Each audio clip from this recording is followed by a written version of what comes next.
You're listening to Derry's New Direction by 104 WPR Metro. Chapter 1. A Harmonious and Well-Ordered Society. Content warning. This episode contains an intense depiction of physical assault. Listener discretion is advised.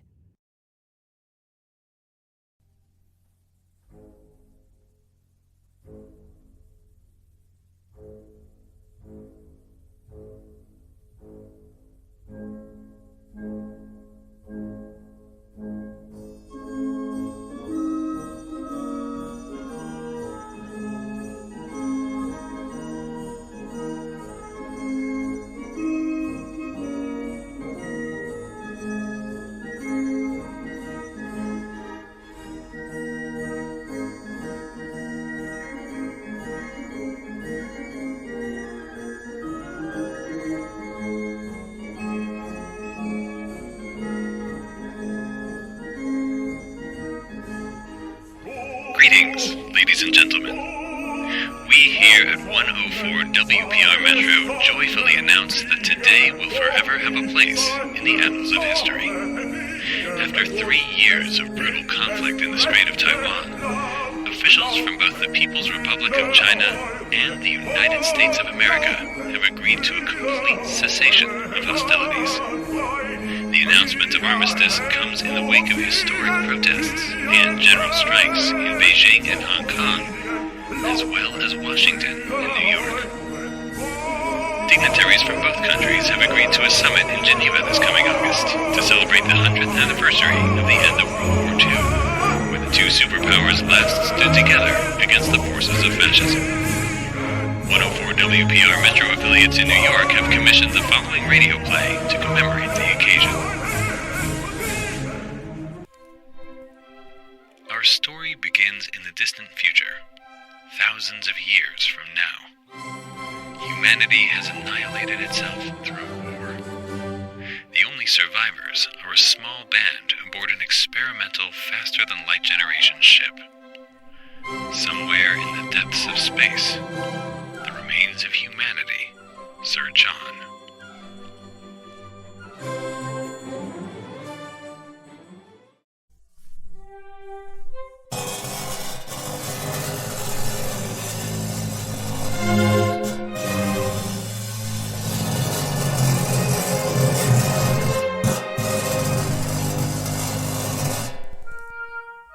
And that's how you're supposed to do it. Do you notice how the thread is in exactly the same place for each one? It was just the angle making it look like that. I saw you strip some of it too, you know. Last month I thought the whole east wing of the ship was gonna fly off. Section only looked fine because Mana came in after you and fixed everything. You could never have done the job right by yourself. What you say to me? You heard me. Guys, do we need to fight over this? I didn't hear you. Do you want to go and say that again? To think, we made it this many light years out, then might die when he trips over something important. Just imagine the hands of your sweet beloved Mo guiding you, caressing you, whispering in your ear that if you're a good boy, a competent mechanic, maybe she's finally... Boys! Status report, now! Section A7 fully serviced. The oscillating panels replaced with the new composites per the designs. How many layers? How many what? Idiot sea levels. I said, how many layers of composites on the panels? Well, I think these idiots only put one. Mech, what were you thinking? One layer of composite and we would have all been killed next power cycle. Some people just can't be taught. Hey, we did exactly what you told us. We have our orders from Jin. The designs specify 2 layers. Go back through and redo the entire section. You heard him. Mech, nut, 2 new layers. Sorry, sir. I've been dealing with these 2 incompetents all day. We'll get the job done, though. Don't try to pawn your failures off onto others, hun. Jin gives me orders, I give you orders. And right now, you're all making a mess of it. So get your heads on straight or else it'll be 12-hour shifts for all of you for the next 3 weeks. I'm going to the bridge. Get it done! Why do we even have to do this? Can't we have AI or robots do it for us? AI is only for the upper levels, not. Skilled physical labor like this still requires the human touch. Skilled is the key word, though, which doesn't exactly apply to you two. Now, you heard Mana. Get back to work. He said that to all three of us. You get back to work too. Oh, no. Only you. You're the lower level. You're the one who stripped the thread on those bolts. Hey, guys, I think we settled this. Come a little closer and say that, I'm hun. Oh, no. Oh, no. That's not good. I can't believe it. Oh, hey, we're not bad mechanics. Let me just prove it first and drop this state-of-the-art cutting laser into the protein recycling pools. Oh, you've proven me wrong. I am sorry I ever doubted you. Hey, well, everyone makes mistakes. Everyone also dies eventually. One can lead to the other. That's so far down. Oh, and that smell. Do we really eat that? Yep, and we have been for years.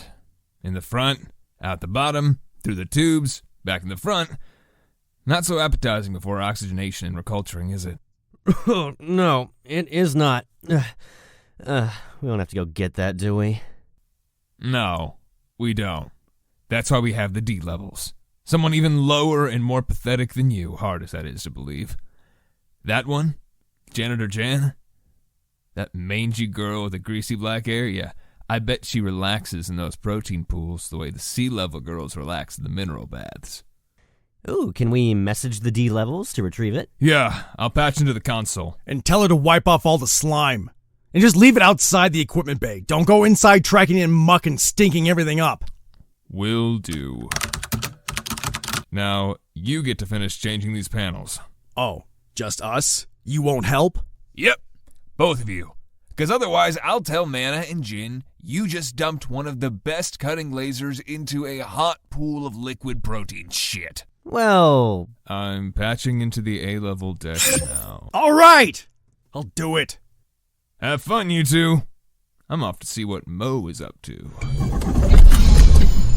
Lousy kiss-ass. Pompous, greasy, boot-licking golden boy. Fleshy, bug-eyed, nasally, big, dumb, heavy-foot, lumbering, imbecile, worthless. Hey, Mac, he's our superior officer. He's a C-level, just as us! He's older, though, and he's more skilled. That's just what he thinks. It all comes down to what Mana thinks. And above him, Jin. Let's just get to work. I want to be done for the day. I don't think it was your fault you dropped the laser, by the way. I got in your way. Well, thank you. I appreciate it. Don't get carried away. It was just that one time. You still screw things up. Oh, what did you say? You heard me. You still screw things up. Now get back to work. So, yesterday, I was going to the replicator. You know, I always make the dresses before Saturnalia myself. I can't trust Brie or Libby to get the sewing right. Anyway, so I'm heading to the replicator, and of course, Brie is just standing in the hall right outside the mainframe room where Jin does the plans for the ship. She always finds a reason to be just outside there. Oh, sorry, Jin, I was just cleaning this hall. Oh, sorry, Jin. I was just trying out some new decorations. I know. Anyway, so I see her standing there, but I don't say anything. I want to see exactly what she's doing. Oh, I think I know where this is going. I go to the replicator, and I spend 10 to 15 minutes getting new weaves for the tunics and robes. When I head back, she's in the exact same position. 10 to 15 minutes just waiting outside the room where Jin is working. Like she's frozen. Paralyzed with love. And then Jin comes out of the room, doesn't know she's been there the whole time. She's kind of pretends to slip and almost fall. Oh, I'm sorry, Jin. I was just passing by. I didn't mean to disturb you. That's probably the smartest plan she's ever come up with. Sea levels, report. Mo, standing by. Flo, standing by. Did you two add more nitrogen to the culturing tanks? Did you ask us to do that? Please do not shift the blame by implying that I gave unclear instructions. The tanks need to be stocked with nitrogen by the end of the day. That will allow plenty of time for the new food cultures to be grown by the end of the week. Our Saturnalia feast, for which I have a number of scrumptious recipes I am quite excited to prepare. So please, if you'd be so kind. No more excuses. We don't know which nitrogen tank to use. The only one we could find was in the atmosphere control dock. We didn't want to take the wrong one and ruin the ship's atmosphere. One moment. Jin is here with me. I'll ask him. Mo, can you hear me? Yes, sir. Crystal clear. Go ahead and use that tank you found. Atmospheric nitrogen levels and backup systems are all stable, and thank you for being considerate. Never hesitate to ask questions like that. Not a problem, sir. Libby, unless you have anything else for them, I'd like to meet with you, Mana, and Derry to review some things before Saturnalia. Very good, sir. Command deck out. Sounds like someone else has their eyes on Jin. Bree might have some competition. Very cute, Flo. The difference in this situation is that I'm actually in his league, whereas you and Bree are definitely sea level through and through. Try talking to one of the mechanic boys. Speak of the devil. You just missed a chance to talk with your boyfriend, Bree. And who would that be? Oh, we're not telling. I thought I knew, but I forgot. Flo, could you remind me? Is this supposed to be a joke? You think talking about your love life is a joke? Have some self-respect, my dearest Bree. Now you two, get down to culturing tanks as Libby requested. I have some higher-level work to do to get ready for Saturnalia. Run along, Bree. Go change that tank, or else we'll tell your boyfriend you've been slacking off work.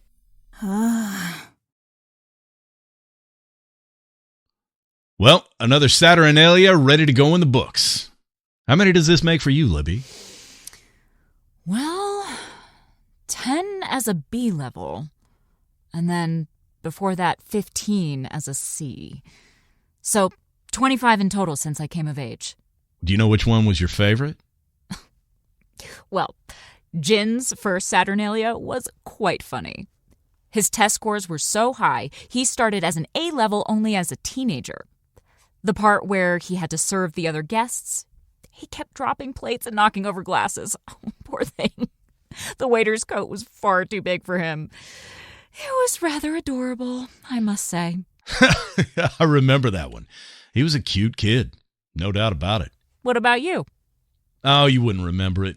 I'm an old-timer. It was from way back when. None of them are around anymore, except for Derry. Libby, standing by. Mana, standing by. At ease. I know you're both very busy. I just wanted to review some things before we all take a few days off. Libby, did you check the mineral level records? Yes, sir. All readings of mineral intake and outtake from the cultration tanks read as stable going back 5 years. What figure are you getting? What counts as stable? 99.98%, sir, with a margin of error of 0.001. That's a low margin.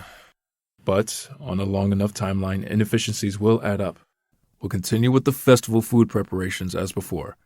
Extra magnesium, carbon, phosphorus. We'll enjoy ourselves for Saturnalia. But afterwards, please get me a reading on the mineral intake and outtake levels exactly 1 day after the end of the festival. I want to update my long-term cultration cycling plan. Yes, sir. Mana, have you and the sea levels changed the oscillating panels with the composite designs? Yes, sir. All the sections have been serviced. And with 3 layers for each panel? Well, not yet. 2 panels for all the sections closest to the braces. It needs to be 3 layers for all sections, period. 3 layers, sir? That'd take days. We'd have to... The oscillating panels protect the ship from the vibrations given off by the Alcubierre drive. Functionally, infinite amounts of dark energy drawn through functionally infinite dimensions. Concentrated into one inflection point centered around the ship's gravity sphere. That's what keeps us traveling through warp space at 20% the speed of light. If those vibrations got through to anything, if any section of the ship was compromised, we'd drop out of warp space and could smack into something. At 20% the speed of light. So we have to follow the servicing specifications exactly. The wisdom of our forebears is not abstract. It is as real as the metal of the ceiling, the wood of this table, the designs of this ship. I know it's a lot of work, and you and the sea levels have been buried with repairs, but this needs to get done in the next day. I promise to come help you as soon as I can. Very well, sir. Thank you. Derry, unless you have anything for them, I've said my piece. I would just like to add, I would like a gathering tomorrow evening for a little rehearsal and performance. I sense a great amount of commotion amongst the crew. There's a lot to be done as we prepare for the Saturnalia, but I just want to make sure that everyone feels centered. I have selected a play on this theme I think will be quite illuminating, so I request the attendance of everyone on the ship at the bridge tomorrow. Libby, I know we don't customarily bring our friends from the lower quarters. The D levels? You want to bring them up to the bridge? We just need one. I'm sure they have a busy work schedule. Very well, sir. I suggest bringing up the boy, Cuss. The girl has a very busy work schedule indeed. Very well. We shall see our friend from the back of the ship, Cuss, tomorrow night. Thank you, most kindly. And with that, I have nothing else to add to our conversation. Very well. B levels. Dismiss. Sir. Sir.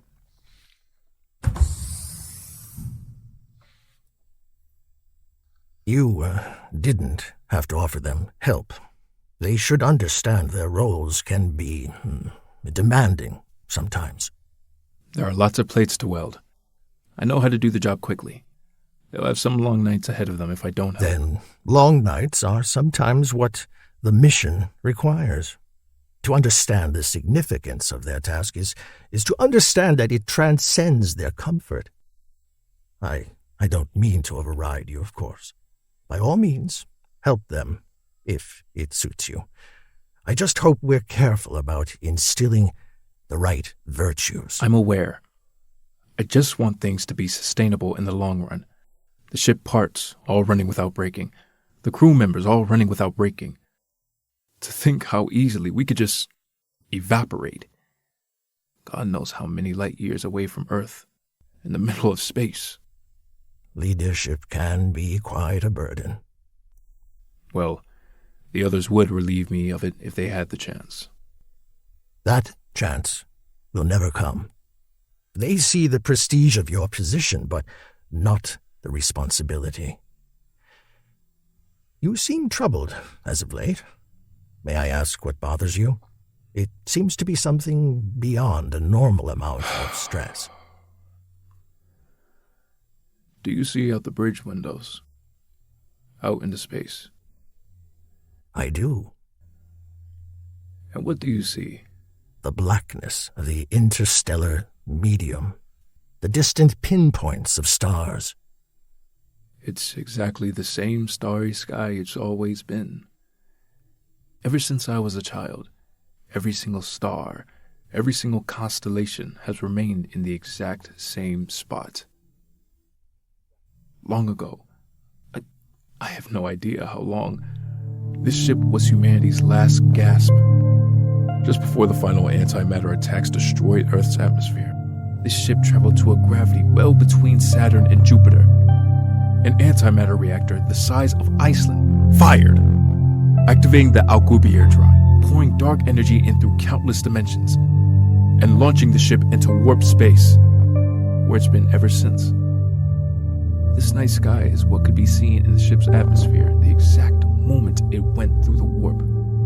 And it just doesn't change. We follow the designs, we follow the instructions of the mission, And nothing ever changes. Nothing ever moves. I think quite a bit is moving. You said yourself the ship is moving 20% the speed of light. Yes, I know the ship is moving, but I'm not moving. I've been consumed by it the last couple of months. I'm doing the best I can, of course. I'm doing everything I can to maintain the long-term viability of the mission. Yes, and you are doing quite well. But I'd give anything to know the timeline of the mission. Just what to expect from the future at all. Last week, I went into the ship's mainframe. I looked at the large-scale ballistic inputs. Launching the ship into warp speed was like firing an arrow from a bow. They could only fire it once, so they fired it according to those ballistic plans. I couldn't make sense of them. I tried to get answers about how far we've made it, or where we're going, or how long it's going to take. I couldn't come up with anything.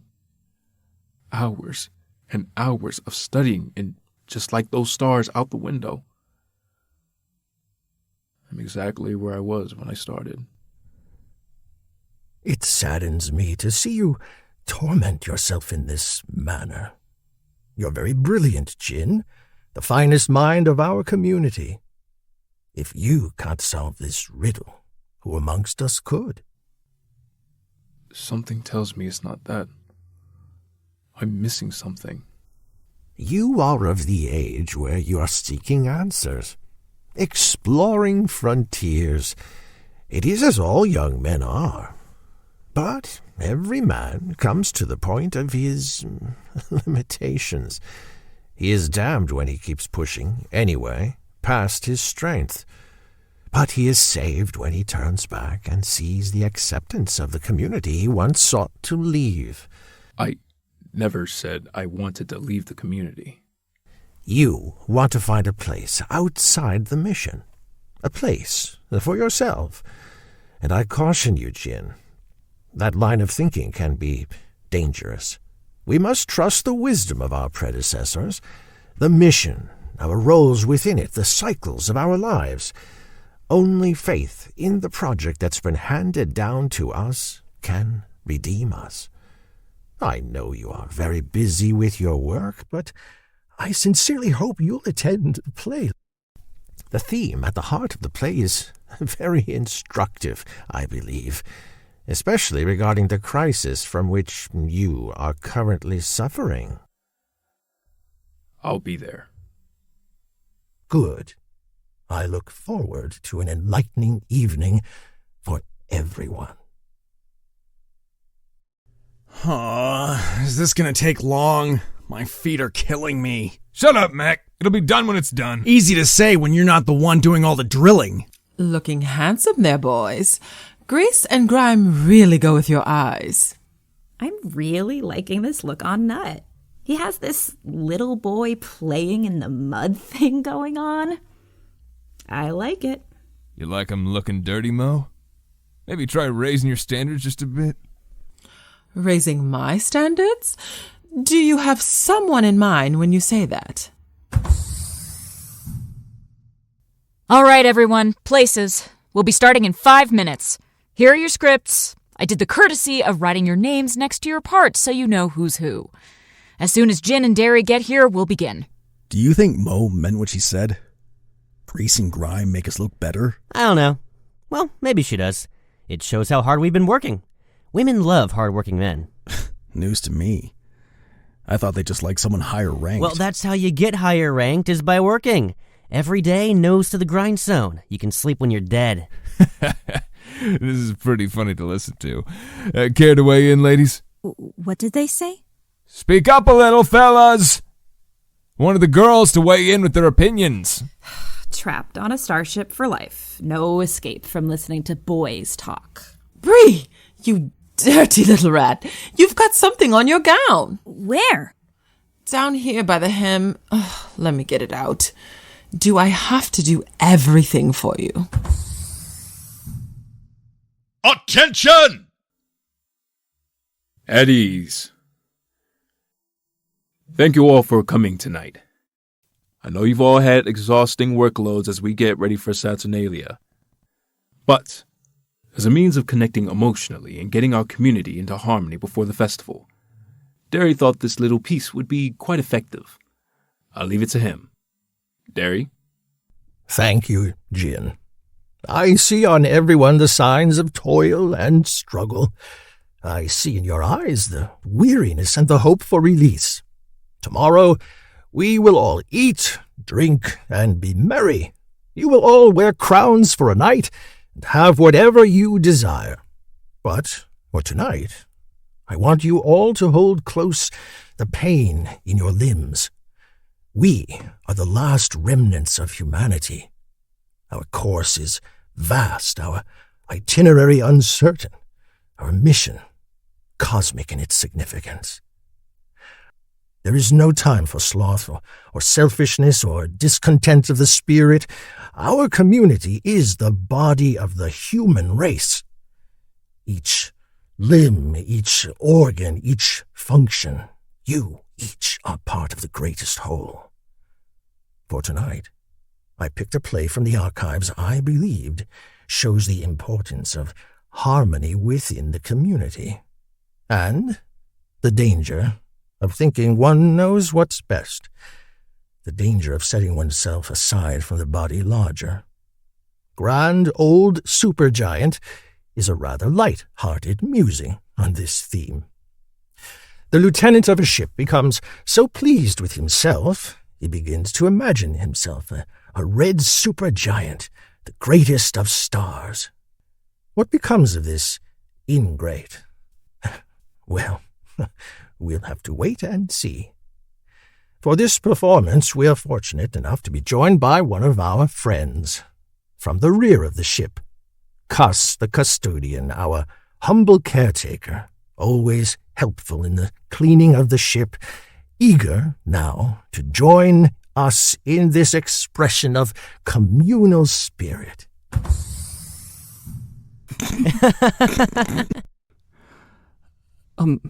Hello, everyone. Always good to be part of the fun. I hope I do this part well. Let me know if I'm not doing right, and I'll do better.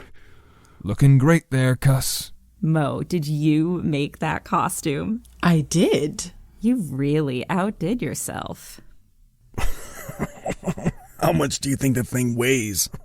I know, right? He certainly looks the part. If everyone has their scripts ready, we can begin. Cuss, we will go straight to your big scene so you can be relieved of that costume as soon as possible. Right. Thank you very much, sir. Page 58, line 7. The Heavenly Chorus. Bree, if you will. The work of planets in their orbits, shooting roundward for their star. The humble tides of gravity pulls us near and far. Each of us has a station. Each of us knows his place. To plot one's own course defies the heavens' race. Very lyrical. Yes, good. The music of the spheres in their orbits. Now, we switch to prosaic language. In my storied career, I have seen everything from Sagittarius A to the Perseus Arm.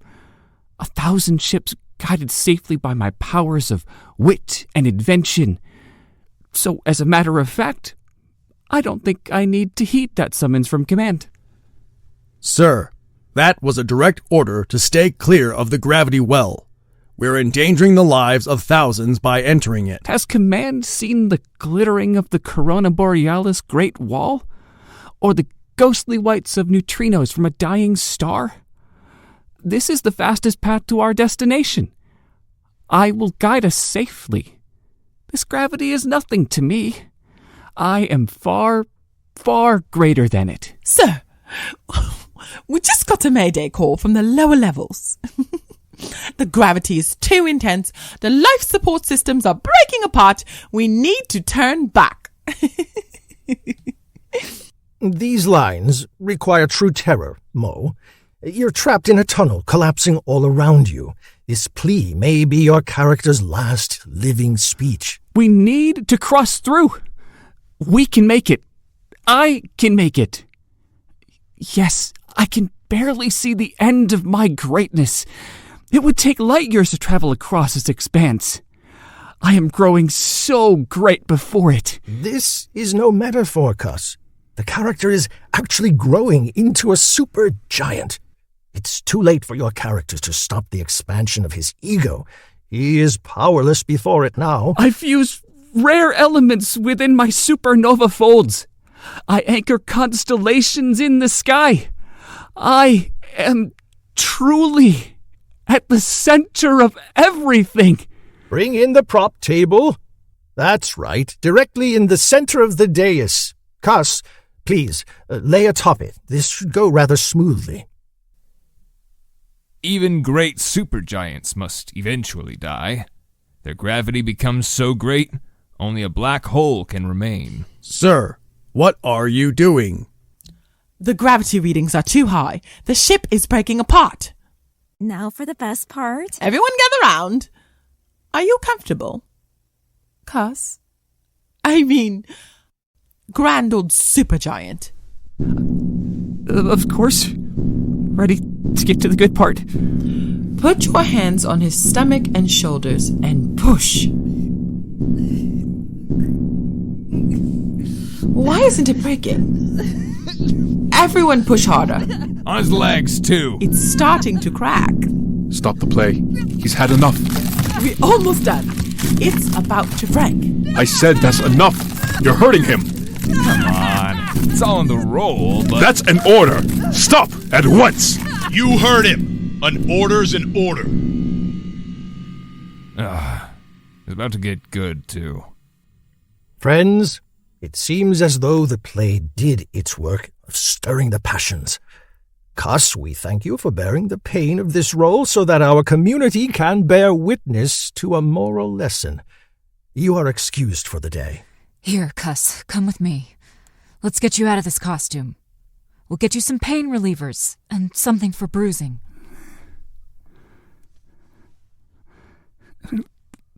Thank you.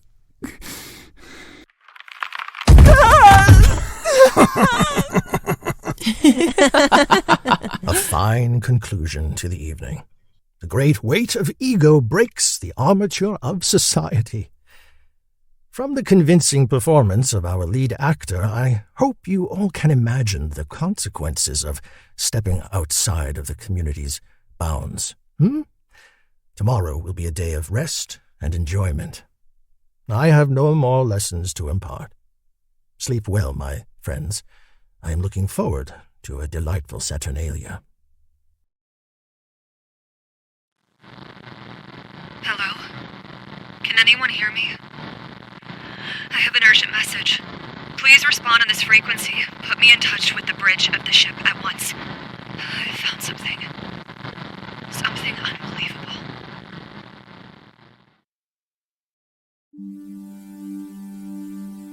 Derry's New Direction was written, directed, and produced by Alex Bezos.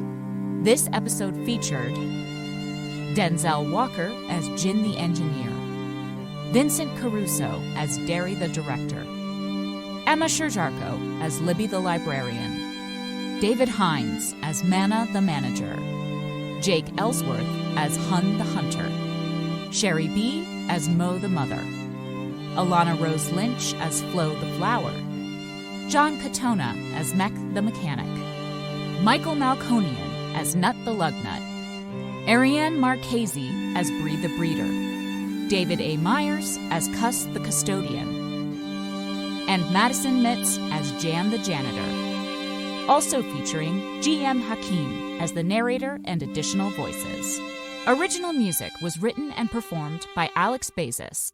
This episode featured selections from Beethoven's Ninth Symphony from the YouTube audio library, Mozart's Abduction from the Seraglio from the Internet Archive. If you enjoyed this episode, be sure to like, subscribe, and leave a review. Also, be sure to check out 104 WPR Metro's previous audio drama, Wolf Whistle. In 1934, Two idealistic young radio hosts battle shadowy forces for the soul of America.